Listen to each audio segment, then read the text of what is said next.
2026 new scam alert. আমি প্রথমেই বলি এই ভিডিওটা কেউ স্কিপ করবেন না, গোটাটা নিজের আগে দেখুন। আর যদি ইনফরমেটিভ বলে মনে হয় প্লিজ ভিডিওটা বেশি বেশি করে শেয়ার করুন। আপনার ব্যাংক অ্যাকাউন্ট যে কোনো মুহূর্তে খালি হয়ে যেতে পারে। না, এবার আর কোনো ওটিপিরও দরকার নেই, আর কোনো লিংকেরও দরকার নেই। এবার আপনার মনে হচ্ছে তো? তাহলে ঘটনাটা আসলে কি? আপনি সাডেনলি দেখতে পারেন আপনার মোবাইলে একটি মেসেজ ঢুকেছে যে আপনার ব্যাংক অ্যাকাউন্টে 2000, 3000 বা 5000 টাকা ক্রেডিটেড হয়েছে। আপনি সাথে সাথে কি করবেন? আপনি আপনার ফোন পে বা গুগল পেটা, আপনার ইউপিআইটা আপনি ওপেন করবেন এবং সেখানে আপনার পিনটা আপনি পুট করে দেখবেন, ব্যালেন্স চেক করবেন যে সত্যি টাকাটা ক্রেডিটেড হয়েছে কিনা।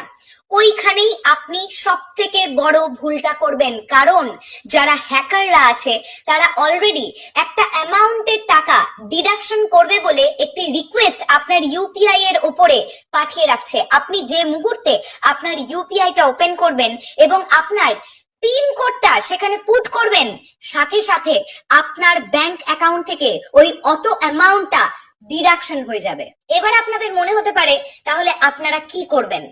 এই পুরো ব্যাপারটা থেকে বাঁচার জন্য দুটো উপায় আপনার কাছে আছে। প্রথমত, যদি এরকম কোনো মেসেজ দেখেন যে আপনার ব্যাংক অ্যাকাউন্টে এত টাকা ক্রেডিটেড হয়েছে, আধ ঘন্টা থেকে 40 মিনিটের আগে নিজের ইউপিআইটা ওপেন করবেন না ব্যাংক ব্যালেন্সটা চেক করবার জন্য। এটা প্রথম কথা। কারণ 30 থেকে 40 মিনিট পর্যন্ত সেই রিকোয়েস্টটা যেটা হ্যাকার আপনাকে পাঠিয়েছে আপনার ইউপিআই এর উপরে সেটা অ্যাক্টিভেট থাকে। তারপরে অটোমেটিক্যালি 30 থেকে 40 মিনিট পর সেই রিকোয়েস্টটা কিন্তু ডিক্লাইন হয়ে যায়। তো 40 মিনিট পরে যদি আপনি আপনার ইউপিআইটা খোলেন তাতে করে কোনো প্রবলেম নেই।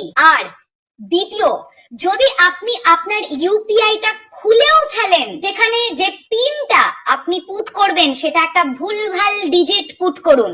তাতে করে কি হবে? আপনি ভুল পাসওয়ার্ড বা ভুল পিন দেওয়ার ফলে অটোমেটিক্যালি সেই যে ডিডাকশন রিকোয়েস্টটা সেটা ডিক্লাইন হয়ে যাবে। তো এই ভিডিওটা প্রচুর প্রচুর করে শেয়ার করুন। হতেই পারে এরকম কোনো ঘটনা হয়তো কিছুক্ষণ পরে বা আগামীকাল বা আগামী কয়েকদিনের মধ্যে আপনার সঙ্গে ঘটছে। তাই সতর্ক নিজেও থাকুন, সতর্ক প্রত্যেককে করুন।